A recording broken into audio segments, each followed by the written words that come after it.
ការរៀនមិនមែនគ្រាន់តែប្រឡងឲ្យជាប់ឬទទួលបានសញ្ញាបត្រតែប៉ុណ្ណោះទេប៉ុន្តែវាជាមូលដ្ឋាននៃការរីកចម្រើនរបស់មនុស្សនិងសង្គមជាតិសួស្តីបងប្អូនក៏ដូចជាក្មួយៗសិស្សានុសិស្សទាំងអស់សូមស្វាគមន៍មកកាន់វីដេអូភាគទី1ដែលបកស្រាយអំពីសំណួរមួយដែលបានសួរថាតើរៀនដើម្បីអ្វីក្នុងវីដេអូភាគទី1នេះខ្ញុំនឹងលើកយកមក3ចំណុចដើម្បីយកមកស្រាយជូនបងប្អូនអរគ្នានោះគឺរៀនដើម្បីដើរទៅរកក្តីស្រមៃមានន័យថាការរៀនសូត្រគឺជាការអភិវឌ្ឍខ្លួនដោយមានគោលដៅច្បាស់លាស់ដើម្បីទទួលបាននូវចំណេះដឹងចំណេះធ្វើនិងបទពិសោធន៍បាទដែលចាំបាច់សម្រាប់សម្រេចនៅក្តីស្រមៃរបស់យើងនិងក្តីប្រាថ្នារបស់យើងពិតប្រាកដឧទាហរណ៍ថាបងប្អូនទាំងគ្នាចង់ធ្វើជាគ្រូបង្រៀនអញ្ចឹងបងប្អូនទាំងគ្នាត្រូវ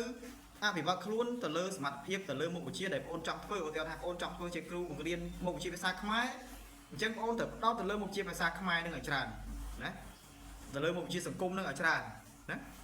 ប៉ុន្តែបើសិនបើបងប្អូនទាំងគ្នាចង់ធ្វើជាគ្រូពេទ្យបាទចង់ធ្វើជាគ្រូពេទ្យបងប្អូនទាំងគ្នាត្រូវផ្ដោតទៅលើមុខវិជ្ជាសំខាន់ដែលជាមុខវិជ្ជាវិទ្យាសាស្ត្របាទវិទ្យាសាស្ត្រដែលសំខាន់ដូចជាគណិតរូបគីមីជីវៈនេះជាដើមហើយមួយទៀតគឺបងប្អូនត្រូវផ្ដោតទៅលើចំណេះដឹងពាក់ព័ន្ធជុំវិញទៅនឹងវិទ្យាសាស្ត្របាទវិទ្យាសាស្ត្រពេទ្យនឹងជាដើមណាដើម្បីអាចសម្របខ្លួនទៅនឹងបានអញ្ចឹងយើងរៀនយើងផ្ដោតទៅលើហ្នឹងបាទមួយទៀតបើសិនបើយើងចង់ខ្លាយជាវិស្វករព្រោះយើងត្រូវបងប្អូនគ្នាត្រូវផ្ដោតរៀនផ្ដោតទៅលើមុខវិជ្ជាគណិតវិទ្យានិងរូបវិទ្យាដ៏សំខាន់បាទនិងជំនាញផ្សេងទៀតពាក់ព័ន្ធទៅនឹងស្ថាបត្យកម្មអីចឹងទៅដូច្នេះការរៀនដើម្បីដើរទៅរកក្តីស្រមៃគឺជាការខិតខំប្រឹងប្រែងប្រមូលនៅបាទសំនៅចំណេះដឹងចំណេះធ្វើនិងបទពិសោធន៍បាទដើម្បីដើរទៅរកក្តីស្រមៃរបស់យើងហ្នឹងឯងក្តីស្រមៃនឹងកាន់តែខិតមកចិត្តយើងនៅពេលដែលយើងមិនឈប់រៀននិងនៅពេលដែលយើងមិនបោះបង់ការព្យាយាមរៀនដើម្បីឲ្យចេះមានន័យថារៀនឲ្យចេះហ្នឹងគឺចេះគិតបាទចេះគិតហ្នឹងគិតមិនចេះគិតចេះពិចារណាចេះរិះរកហេតុផលចេះរកហេតុនិងផលមិនងាយជឿតាមគេហើយក៏មិនងាយចាញ់បោកគេដែរបាទអញ្ចឹងកាលណាយើងចេះហើយយើងចេះពិចារណាឲ្យថាអ្វីដែលគេនិយាយមកតើវាពិតទេ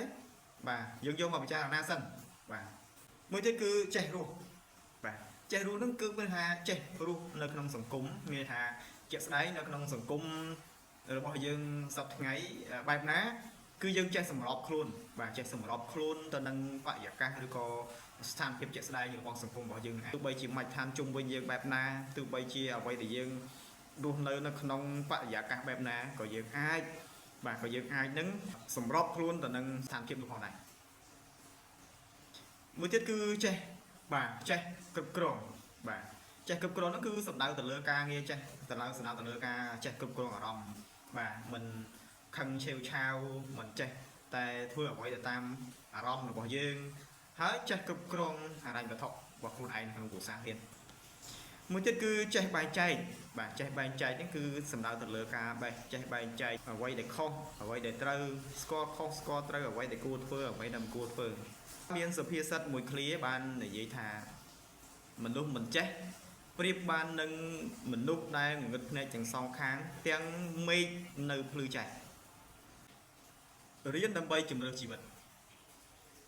បាទអញ្ចឹងមានសុភាសិតមួយឃ្លាបានពោលថាយើងមិនអាចជ្រើសរើសកន្លែងដែលយើងកើតបានទេក៏ប៉ុន្តែយើងអាចជ្រើសរើសនិងកែប្រែជោគវាសនារបស់យើងដោយផ្ដោតទៅលើរឿងមួយយ៉ាងគឺប្រឹងរៀនបាទអញ្ចឹងនៅក្នុងការបកស្រាយការរៀនដើម្បីជំរឿនជីវិតនេះគឺទី1សេរីភាពនៅក្នុងការជ្រើសរើសការងារកាលណាដែលយើងមានសមត្ថភាពយើងអាចរើសការងារណាដែលយើងស្រឡាញ់ការងារណាដែលសមរម្យសម្រាប់យើងធ្វើទៅយើងធ្វើមិនមែនការងារណាឲ្យតែយើងធ្វើបានការងារអីក៏យើងធ្វើឲ្យដើម្បីដោះស្រាយជីវភាពឬមួយក៏អីម្យ៉ាងទេមួយទៀតគឺសេរីភាពក្នុងការកំណត់ម៉ោងនិងកំណត់ទីតាំងកន្លែងធ្វើការងារបាទអញ្ចឹងពេលខ្លះបងប្អូនខ្លះគាត់ធ្វើការងារគាត់ថា24ម៉ោងឬមួយក៏12ម៉ោង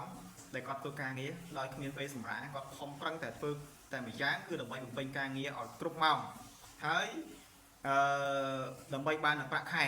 ដើម្បីត្រឡប់មកដោះស្រាយជីវភាពគ្រួសារក៏ប៉ុន្តែប្រសិនបើគេអ្នកចេះខ្ញុំលើកឧទាហរណ៍មួយថាប្រសិនបើប្រពន្ធខ្លះអ្នកខ្លះគាត់ចេះសរសេរកូដបាទសរសេរគាត់រៀន IT ណាបាទគាត់រៀន IT អញ្ចឹងគាត់សរសេរកូដ គាត់ទៅសេ program អំពីកម្មវិធីគ្រប់គ្រងហាង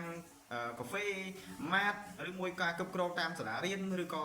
ស្ថាប័នឯកជនផ្សេងៗអញ្ចឹងបើគាត់អ្នកចេះគឺគាត់មិនបាច់ចាំទៅអង្គុយធ្វើការនៅកន្លែង office ផងក៏បានដែរគាត់អង្គុយធ្វើការនៅតែផ្ទះរបស់គាត់អង្គុយធ្វើការតែនៅកន្លែងហាងកាហ្វេក៏គាត់អាចធ្វើការងារនេះបានហើយបានប្រាក់កម្រៃច្រើនទៀតបាទនេះនិយាយពីសេរីភាពក្នុងការកំណត់ម៉ោងអញ្ចឹងម៉ោងណាដែលគាត់ចង់ធ្វើបានមួយថ្ងៃគាត់អាចធ្វើ1ម៉ោងក៏បានដែរមិនមែនចាំបាច់តធ្វើ20ពី12ម៉ោងឬមួយក៏24ម៉ោងទេបាទឬក៏8ម៉ោងទេគឺគាត់កាលណាគាត់ចេះហើយគាត់ទទួលគម្រោងមកបាទគាត់យកមកអង្គុយសរសេរកូដនៅផ្ទះរបស់គាត់ក៏បានដែរនៅក្នុងហាងកាហ្វេក៏បានដែរបាទកន្លែងណាក៏បានឲ្យគាត់អាចសរសេរបានបាទអញ្ចឹងគាត់មានពេលវេលាច្រើនទៀតមួយទៀតគឺសេរីភាពនៅក្នុងការជ្រើសរើសប្រាក់ចំណូលនិងតម្លៃខ្លួនមានន័យថានៅពេលដែលយើងចេះយើងអាចទៅចរចាជាមួយនឹងបាទនយោជក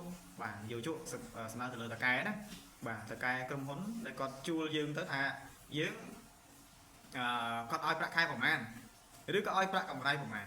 ឧទាហរណ៍ថាបើសិនបើយើងខ្ញុំលើកឧទាហរណ៍ការសរសេរកូដដដែលបើសិនបើយើងចេះសរសេរកូដនៅក្នុងកម្មវិធីមួយកូដនៅក្នុងកម្មវិធីគ្រប់គ្រងទីតាំងទីកន្លែងក្រុមហ៊ុនរបស់គាត់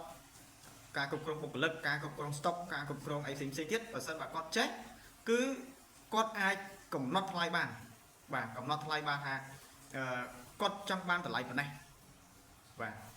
អញ្ចឹងម្ចាស់ក្រុមហ៊ុនទោះបីជាចង់ពេលខ្លះគាត់ព្រោះអ្នកផ្សេងទៀតអត់បានអីចឹងណាអញ្ចឹងការចេះរបស់យើងគឺជាអត្តភាពអញ្ចឹងបាទជាអត្តភាពហើយមួយទៀតក្នុងពេលខ្លះបុគ្គលិកខ្លះជាបុគ្គលិកឆ្នើមអញ្ចឹងឧទាហរណ៍ថាមានបុគ្គលិកខ្លះគាត់កាន់ IT នៅគាត់ចេះ IT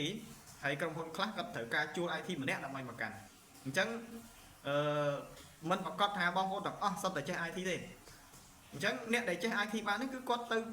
ឈរនៅកន្លែងប្រចាំការហ្នឹងដើម្បីគាត់គ្រប់គ្រងមើលប្រព័ន្ធទាំងប្រព័ន្ធអ៊ីនធឺណិតទាំងប្រព័ន្ធកម្ម Wi-Fi ទាំង network ផ្សេងគឺគាត់គ្រប់គ្រងនៅហ្នឹងបានអញ្ចឹងគាត់អាចគ្រប់គ្រងគាត់អាចចរចានៅតម្លៃបានដែរបាទគាត់អាចចរចានៅតម្លៃបានហើយអញ្ចឹងតម្លៃខ្លះដែលគាត់អាចថាមាន500មាន1000មាន700មាន1500អីចឹងទៅណាបាទអញ្ចឹងតាមដោយកន្លែងតាមស្ថាប័នឬក៏តាមអង្គភាពខ្លះដែលតូចធំអីចឹងណាបាទសេរីភាពមួយទៀតគឺសេរីភាពនៅក្នុងការជ្រើសរើសបរិស្ថានក្នុងការរស់នៅដែលសមរម្យបាទ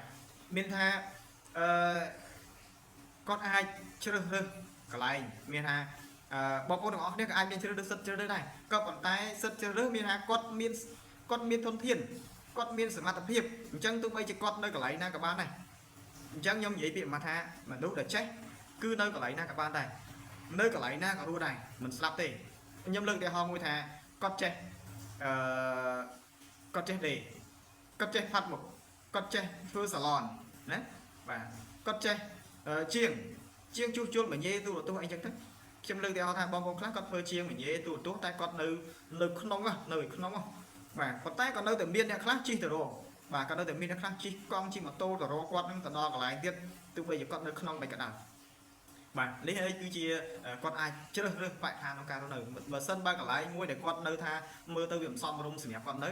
គាត់អាចរើសទីតាំងគាត់អាចទៅនៅកន្លែងផ្សេងទៀតបានហើយការដែលនៅកន្លែងណាក៏ដោយដូចខ្ញុំបញ្ជាក់ថានៅកន្លែងណាក៏គាត់អាចរស់ដែរដោយសារតែគាត់ជាមនុស្សដែលចេះបាទសូមអរគុណបងប្អូនអរគ្នាដែលបានតាមដានវីដេអូនេះតាំងពីដើមរហូតដល់ចប់សូមបងប្អូនអរគ្នារងចាំទស្សនានៅវីដេអូនៅភាគទី2ដែលជាភាគបន្តសូមអរគុណសូមបងប្អូនជួយចុច Subscribe ក៏ដូចជាចុចសញ្ញាកណ្ដឹងដើម្បីទទួលបាននៅវីដេអូថ្មីៗបន្ថែមទៀត